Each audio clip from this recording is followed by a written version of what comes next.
안녕하세요. 이상큐브입니다. 국산 헬기 수리온의 성능 개량을 통해 UH-60 블랙호크급 중형 기동 헬기를 목표로 한 차세대 고기동 헬기 사업이 추진됩니다. 고기동 헬기는 기존 헬기보다 작전 반경과 속도 등 성능을 2배로 향상시키는 것이 목표입니다. 내년 3월 UH-60 성능 개량이냐, 성능 개량형 수리온 대체냐의 결과에 따라 우리 헬기 전력 증강 사업 운명도 결정될 것으로 예상됩니다. UH-60 노후화로 조종사 안전을 위해 더 이상 결정을 미룰 수 없는 상황입니다. 미국 육군은 미래전 작전 개념 변화에 따라 다영역 작전 수행을 위해 UH-60과 OH-58 등 헬기를 미래형 슈퍼콥터로 교체하고 센서와 항전 등 주요 장비를 공통화하는 등 2030년대를 대비한 차세대 수직이 착륙기 개발 사업에 속도를 내고 있습니다.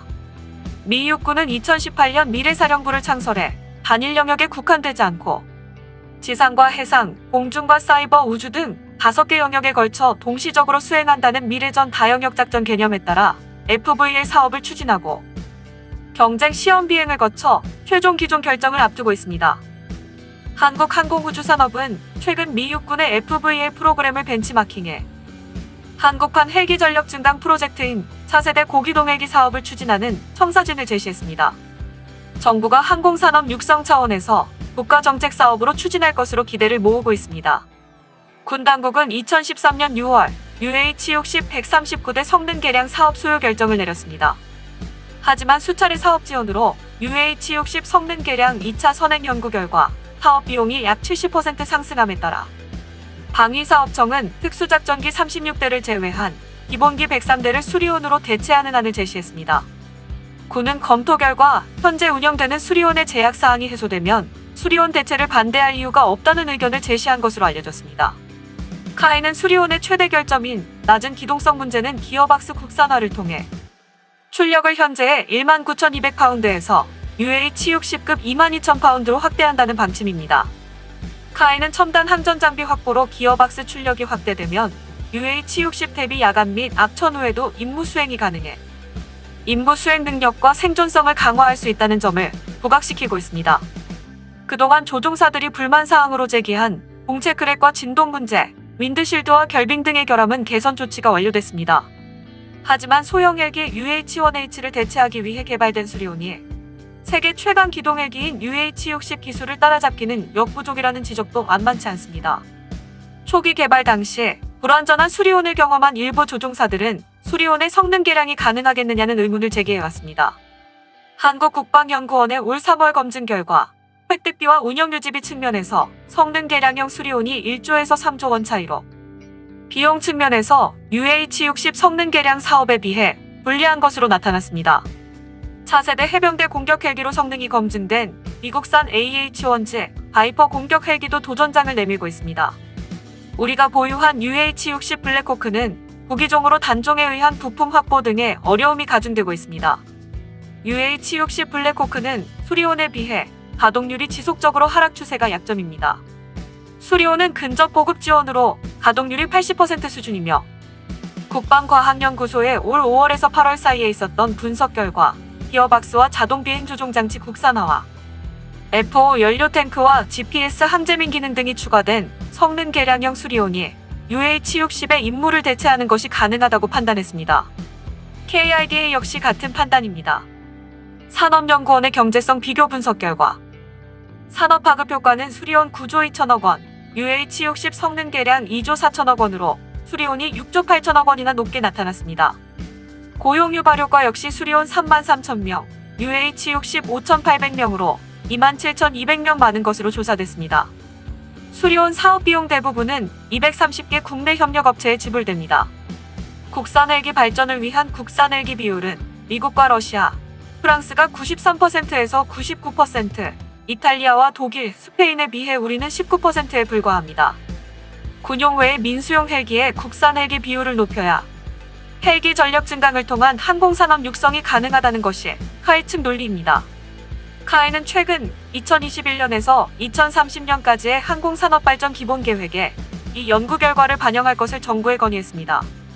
국가정책 사업으로 정식 결정되면 수리온 헬기 부품 안전 국산화 등을 통해 고기동 헬기 사업이 본궤도에 오를 것으로 기대됩니다. 차세대 고기동 헬기 사업이 확정되면 육군의 신속대응 및 특수작전부대의 공중기동작전용 헬기 확보 사업에 탄력이 붙게 됩니다. 차세대 고기동헬기 사업 성공의 열쇠는 현재 수입에 의존하는 기어박스 및 보조 비행 조종 장치 등 핵심 기술 개발이 필수적입니다. 이와 함께 수리온 및 소형 무장 헬기를 기반으로 소형 군집 드론 및 발사형 무인기 등이 협업해 정찰 자폭용으로 활용하는 유무인 복합 운영체계 개발 사업도 병행한다는 구상입니다. 내년 상반기 합참이 장기 소요를 확정할 예정인 차세대 고기동헬기 사업은 미국 FVA 사업 및 육군의 운용 개념을 고려한 요구 성능을 검토하고 있습니다. 속도 250노트의 이륙 중량은 28,000파운드이며 항송시간 25시간, 수직 상승률 170m, 제자리 비행 6,000피트 등입니다. 내년 장기 소요로 반영되면 2024년까지 개념 설계를 거쳐 구동과 로터 등 핵심 구성품을 개발하여 2036년에서 2045년까지 시제기를 제작한다는 청사진입니다. 한국항공우주학회장을 지낸 조진수 한양대 교수는 헬기 전력 증강과 연계한 항공산업 발전 방향 발제를 통해 수리온 기반 MUMT와 LAH 기반 MUMT 등 유무인 복합 운영체계 개념을 헬기 전력 증강 방안으로 제시했습니다. 수리온 기반 MUMT는 수리온의 군집 제어와 임무 영역 탐색 등 운용 기술을 개발하고 수리온과 연계된 소형 군집 드론을 전개해 정찰 자폭용으로 활용하는 것입니다. 드론 성능은 시속 50km이며 30분 이상 비행 능력을 갖춥니다. LAH 기반 MUMT는 신속 시범 획득 사업 등을 통해 이스라엘 IAI사의 미니 하피 기반 국산 무인기를 개발하여 시속 100km에 2시간 이상 성능을 갖춘 발사형 무인기를 정찰 자폭용으로 활용한다는 계획입니다. 한편 미 육군은 아파치 공격 헬기의 임무 부담이 커지는 등 부작용이 많아 이를 대신할 차세대 공격 정찰기 사업을 2018년부터 추진해왔습니다. 2019년 초기 사업자로 벨과 보잉 그리고 시코르스키가 포함됐습니다. 가장 먼저 시제기를 선보인 시코르스키는 이 회사가 개발 중인 S-97 레이더의 경량 공격 헬기 버전인 레이더X를 개발했습니다. 레이더X는 서로 반대 방향으로 회전하는 공축 반전식 메인 로터와 꼬리 부분에 앞으로 나가는 힘을 내는 로터를 탑재해 최대 이륙 중량과 속도를 동시에 높인 X2 기술을 적용했습니다. 탑승 인원은 무장 병력 포함 8명이며 최대 이륙 중량 14,000파운드, 디지털 설계와 제작 기술 적용으로 생산 및 성능 개량을 통한 비용이 절감됐습니다. F-35처럼 록히드 마틴이 개발한 최신 전투 기술을 적용한 첨단 항공기로 개발하고 있습니다. OH-58을 제조한 벨은 스텔스 외형을 지닌 복자형 공격 헬기인 벨 360 인빅터스를 공개했습니다. 벨 360 인빅터스는 최고 시속 370km 속도와 250km 전투행동 반경을 지니고 있으며 작전 지속 시간은 90분 정도입니다. 20기관포와 로켓탄 및 미사일을 내부 무장창과 날개에 장착할 수 있습니다. 경량 헬기라 무장 탑재량은 640kg 정도로 적은 편입니다. 2021년에서 2022년까지 2년간 시제기를 개발할 예정입니다. 최종 승자가 가려지지 않은 가운데 기존 OH-58을 능가하는 최첨단 헬리콥터 성능이 기대됩니다.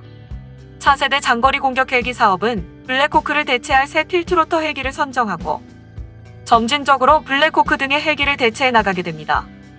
시콜스키 보잉 팀의 SB-1 디파이언트와 벨 헬리콥터 록히드 마틴 팀의 V280 벨러 모델 중 하나를 선정할 계획입니다.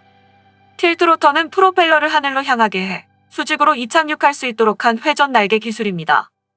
최종 선정팀이 시콜스키의 UH-60 블랙호크와 보잉사의 AH-60 사이아파체, CH-47 치누크, OH-58 키오와 헬기를 대체하게 됩니다. 2018년 12월에 시제기를 선보인 SB-1 디파이언트는 무장병력 12명의 최대 이륙 중량은 3만 파운드급으로 2019년 3월에 초도 비행하였으며 10월 말에 5번째 시험 비행을 거쳤습니다. V280 벨러는 무장병력 14명, 최대 이륙 중량 3만 파운드급으로 목표 성능 기준 부산에서 비무장지대까지 2시간 30분간 연료 제급이 없이 비행 작전 수행이 가능한 수준입니다. 앞서 말했듯 내년 3월에 UH-60 성능 개량이냐, 성능 개량형 수리온 대체냐의 결과에 따라 우리나라의 헬기 전력 증강 사업 운명도 결정될 것으로 예상됩니다. 과연 국방부와 방사청은 어떤 결정을 내릴지 주목됩니다. 이상 마치겠습니다. 시청해주셔서 고맙습니다. 이상튜브였습니다.